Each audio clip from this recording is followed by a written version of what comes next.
So, Matt, I know I'm just a misogynistic neckbeard, but I thought I'd throw my own hat in the ring. You asked what Star Wars fans want, and if I had to sum it up with one word, I would say trust. Well, I'm not saying you don't have a valid argument, you do.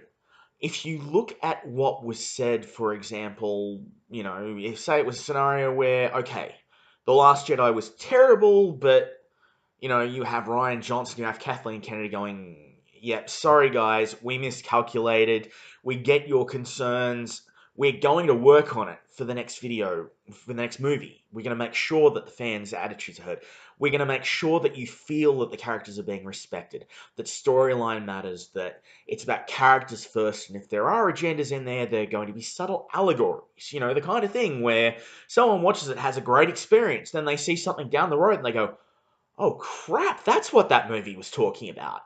You know, had they taken that road, I don't think you'd be seeing the hate that you're currently seeing.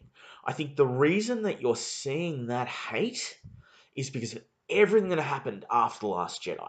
You have Kathleen Kennedy turning around and saying, Star Wars isn't for men and boys. And I mean, it's the same as the Shearer argument. They'll turn around and say that the new Shearer isn't for fanboys, etc. And they'll ignore the fangirls, of course, that hate the new design. But they forget that it was the fanboys and fangirls supporting the Masters of the Universe comic, for example, that has been the only media going around, and it was the fanboys and fangirls supporting Shearer figures as part of Masters of the Universe Classics and the dumpster fire that was Digital River with everything else, paint peeling rather than dyed plastic on figures, all those things that fans put up with, etc. And likewise, the fans are the only reason that it was worthwhile for Disney to purchase Star Wars as an asset. And I'm not saying that every fan deserves 50 cents or $1 from every Star Wars movie or every playing or royalties. I mean, that would be a ridiculous argument. But I think there needs to be an acknowledgement and a respect there for what the fans are doing, that it's coming from the right place. And yes, trolls exist, but trolls will always exist to hijack a situation. They always will. But that hasn't happened here, as I'm sure you've acknowledged, as I've seen you acknowledge. The mainstream media has just pushed this narrative of toxic white males. The sky is falling in! The sky is falling in! Oh crap, the authors of Chicken Little are going to sue me now. Anyway, I digress. The problem is that you have Kathleen Kennedy saying, it's not for you, they're all just misogynist, neckbeard, man-baby, crybabies, whiners, whingers, misogynists, woman-haters, racists, bigots, homophobes, and so the cultural Marxist list of shaming names goes on. Anyway, I digress. Likewise, you have Ryan Johnson, you have the media dogpiling, and so you go from a situation where your core business demographic, yeah, okay, they've had a bad experience, but they're heard, to they have a bad experience, they're alienated, they're crapped on, they're abused. That then creates animosity, and it feels like fans are just basically being told to shut up, go away, you don't matter, we don't want you. And surprise, surprise, you see Solo failing, you see Episode 8, the backlash they're leading to Solo failing. Episode 8 is the most divisive film in history. Well, Ryan Johnson has come out and said he wants to find the true essence of Star Wars for his trilogy, which really isn't a good look. So you don't have trust. And then you have Luke coming back, Leia coming back, Clone Wars, etc. I mean, one of the criticisms I will give about Episode 9 that I think is fair is that where the story is based around Leia, it does potentially fall into the trap of being Plan 9 from outer space. And you do see this with bad Power Ranger series where they don't adapt properly from Super Sentai. So that is a valid criticism. But then you've got the Luke situation. Now, everyone said, oh, but Luke was barely there in Episode 7. Don't worry, he'll have a huge part in Episode 8. Well, what do we get in Episode 8? We got a portrayal that was, in Mark Hamill's own words at one point, Jake Skywalker. You have the actor playing the character even turning around and saying it's a different character. Most people hated that portrayal. I won't say everyone, because there were some people that loved it. But a lot of Luke Skywalker fans hated it. Mark Hamill, when he was honest, hated it. Because it wasn't true to Luke. And so you have Lucasfilm, helmed by Kathleen Kennedy, who has said, this is not for you, who has championed everything about the film so far, saying, guess what? We're bringing Luke back. Well, you can't be surprised if fans who have been alienated then turn around and say, yeah, like he was brought back in episode 8. I mean, if you think about it from that perspective, Luke coming back can really feel like taking a swing at the casket, or bludgeoning the dead horse with the stick to the point where you've just bludgeoned away all the skin, all the tissue, all the bones, all the organs, and all you're left with is bone dust, not even the bones. That's where you're at. And likewise with the Clone Wars. We're bringing back Clone Wars. Really? Like you brought back Luke in episode 8?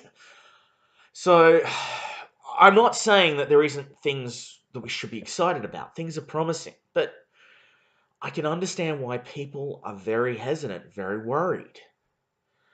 I mean, one of the first rules of business, and it's the rule Disney has forgotten here, specifically LucasArts.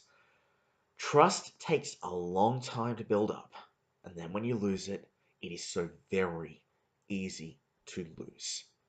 And then once you've lost it, as hard as it was to build things back up before the animosity, it is infinitely harder to regain that trust. And that is the problem here. You ask what Star Wars fans want. While I agree that, and I'm excited about where things could go with episode 9, to the point where I may force myself to watch episode 8 to actually be up to date so I can watch episode 9. I bailed on Star Wars, I'll put my hand up, when they basically killed off Kyle Katarn in the most unceremonious way possible and gender bent part of Dark Forces into Rogue One. I think there are ways that things could have been done so that Dark Forces still existed in the same universe, either as a prequel, either as a sequel, or in continuity. There were ways it could have been done, and it wasn't. Likewise, bringing the Dark Troopers in, but that's another story, because again, if the Dark Forces storyline was being kept, and arguably it's one of 3 extended universe exceptions, I would argue, that should be. The other 2 being Star Wars Screen Entertainment, and the other one being Shadows of the Empire. They're the 3, and maybe the Rebel Assault stories. Everything that Lucasfilm did, not third parties, but Lucasfilm prior to the special edition trilogy, arguably should have been off limits if it was in universe. Splinter's of the Mind's Eye is obviously an exception to that as well.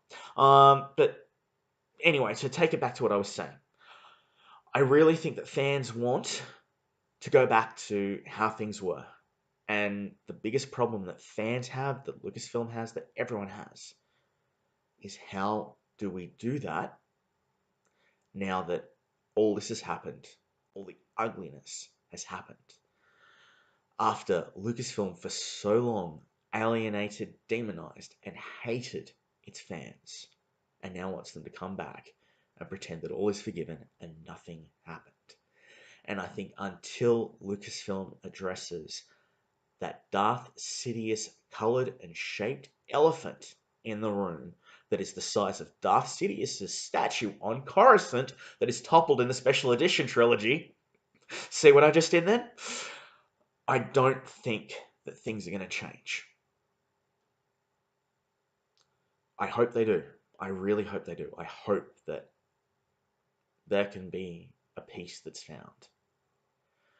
But until Lucas does some real damage control regarding how it's treated its fans and how it's strawmanned its fans, I can't see that happening.